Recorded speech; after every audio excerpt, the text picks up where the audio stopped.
मकसद है तो मेरा देश अजरा अमर है। दुनिया याद करे तो मेरे देश को याद करे, मेरे देश के भविष्य को देखे, मेरे देश के लिए दुनिया गर्व से कहे ये एक देश है जो मानव कल्याण का रास्ता दिखा सकता है।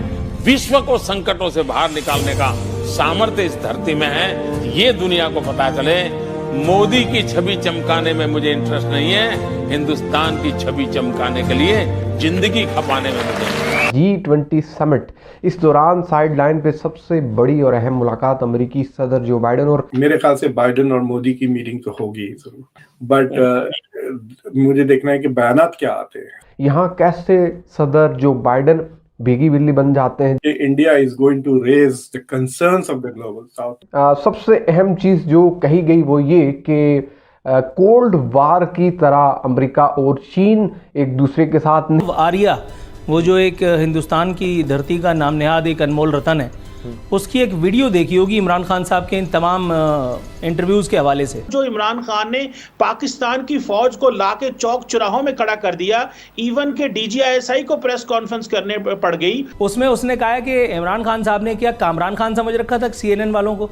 आप यूनाइटेड नेशन में जाएं, आप कहीं जाएं, हम मर गए हैं, मैं जनरल जी सलाब दे मर गए हैं असी, और लोगों को कह रहे हैं हमारे पास पैसे नहीं है, फूड नहीं है, खाना नहीं है। पाकिस्तान का मसला ये नहीं है कि रूस से ऑयल कैसे लेंगे, पाकिस्तान का मसला ये कि क्या हमारे पास रिफाइनिंग कैपेसिटी है या नहीं।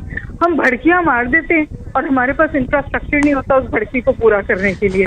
75 साल से इस मुल्क और कौम के साथ मजाक। उसके हुक्मरान जो हैं वो खरबोपतियों, ये क्या है? और जाके बताएं हम ये कौम भिखारियों की है, इसमें हम खरबपति हुकूमत करते हैं। Prime minister Modi overtaking G20 presidency है, जो लोगो और जो मैंने आपको बताया, उनका जो एजेंडा है इट्स क्वाइट बिजी। मतलब वो 45 घंटे गुजारेंगे वहां पर, जिसमें 3 सेशंस वो अटेंड करेंगे। It is very interesting. The sessions he is attending I don't think are the same sessions जो बाइडेन अटेंड कर रहे हैं, एक्सेप्ट फॉर द शेड, जैसा कि जॉइंट लंच है, जॉइंट डिनर है, वो सब जो कल ही सारे के सारे कल होने वाले हैं। सो वहाँ पे तो वो होंगे, but he is focusing on health और जो फूड और फर्टिलाइजर की जो शॉर्टेज सप्लाईज है, हेल्थ और इन चीज़ों पर वो तवज्जो कर रहे हैं। सो इंडिया का जो एजेंडा है जो सेट होने वाला है G20 के लिए, it is also focused on the issues that he will be addressing in this meeting. तो मुझे लगता है कि India is going to go, India जो G20 का एजेंडा सेट करेगा, it is going to be very non controversial. समझ रहे हैं, बिल्कुल नॉन कॉन्ट्रोवर्शियल। एक बात जो फॉरेन मिनिस्टर जयशंकर ने कहा कि India is going to seek to give voice to the global south, ये बहुत इंपॉर्टेंट है। फॉर एग्जांपल ये जो G20 है, ये टॉप 20 इकोनॉमी, दुनिया के टॉप 20, तो 20 मुल्क हैं, लेकिन 75% ऑफ द ग्लोबल GDP है। समझ गया? तो it is a very useful club. छोटा ग्रुप होने के वजह से डिसीजन मेकिंग, पॉलिसी मेकिंग आसान हो जाती है, और because they have so much cloud कि दूसरी कंट्रीज को कोई चॉइस नहीं है। अगर ये 20 मुल्क मिलकर कोई रूल्स बना लेते हैं, तो फिर गैम्बिया या टैंजानिया या श्रीलंका तो ये नहीं कहेगा कि भाई we will not follow these rules, हम नहीं थे वहां पर। They can't say that. तो इंडिया इज सेइंग कि ये मुल्क जो वहां पे नहीं है, हम उनको we will give them voice. लेकिन अगर हम बात करें मोदी जी की और G20 समिट की, आप किस तरह देखते हैं उसको?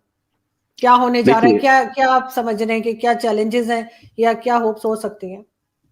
देखिए, इस वक्त दुनिया के सामने, मतलब दुनिया जैसे पाकिस्तान में इमरान खान कहता है ना कि नाजुक दौर से गुजर रहे हैं, वैसे ही दुनिया इस वक्त बहुत नाजुक दौर से गुजर रही है। एक तरफ रशिया यूक्रेन वॉर खत्म होने का नाम नहीं ले रही है, और उसकी वजह से उसके जो आफ्टर इफेक्ट हैं, इम्पैक्ट हैं, वो दुनिया के दूसरे देशों पर भी पड़ रहे हैं।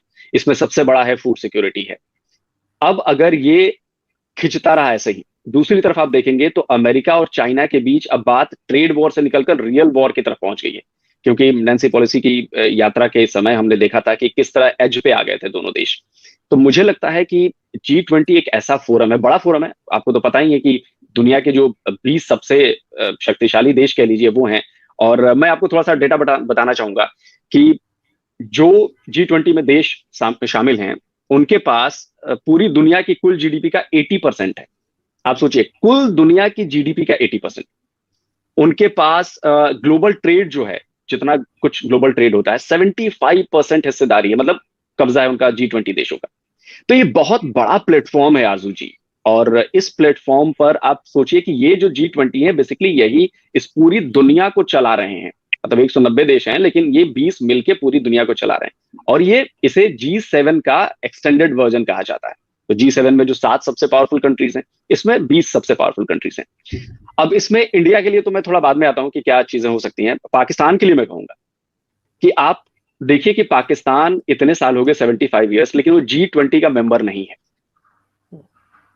और ये बहुत बड़ा नुकसान है, क्योंकि आपको इसमें ट्रेड है, आप इसमें आपसी संबंध है, डिफेंस पैक्ट्स होते हैं, बहुत सारी चीजें होती हैं जो ये 20 देश आपस में मिलकर करते हैं, पॉलिसीज तय करते हैं, पॉलिसीज बनाते हैं, डिसीजन मेकिंग पावर में रहते हैं, लेकिन वहां पर पाकिस्तान नहीं। अब अगर मैं इंडिया की बात करूं, तो इंडिया के लिए करीब, मुझे जहां तक मुझे खबर है कि करीब 8 से 10 जो राष्ट्राध्यक्ष होते हैं, उनसे पीएम मोदी की मुलाकात होनी है। उसमें सबसे पहला नाम है आपका ऋषि सुनक, जो ब्रिटेन के प्राइम मिनिस्टर हैं, और दूसरे हैं आपके इमैनुअल मैक्रॉन, फ्रांस के प्रेसिडेंट। इन दो से बहुत इंपॉर्टेंट मीटिंग होने वाली है मोदी जी की।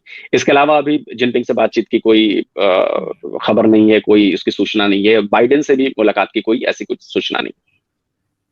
तो ऋषि सुनक के साथ जो मीटिंग होनी है, वो उसमें 2 बातें बहुत इंपॉर्टेंट है। पहली बात है FTA, फ्री ट्रेड अग्रीमेंट, जो दिवाली तक हो जाना था।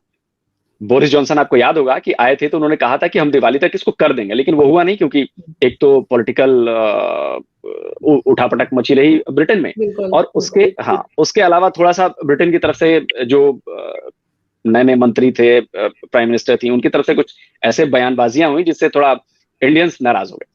तो उन्होंने कहा कि बॉस, अभी इसको ना ठंडे बस्ते में डाल दो। लेकिन वो ठंडे बस्ते में डालने का मतलब ये हुआ कि ब्रिटेन की इकोनॉमी के लिए, अभी हमने ब्रिटेन को क्रॉस करके 5th इकोनॉमी बने हैं वर्ल्ड की लार्जेस्ट, तो ब्रिटेन को अपनी इकोनॉमी पे ध्यान देना है, और उसके लिए भारत के साथ FTA बहुत जरूरी है, बहुत ज्यादा जरूरी है। तो ऋषि सुनक इस बात की कोशिश में है कि भाई किसी तरह से FTA हो जाए।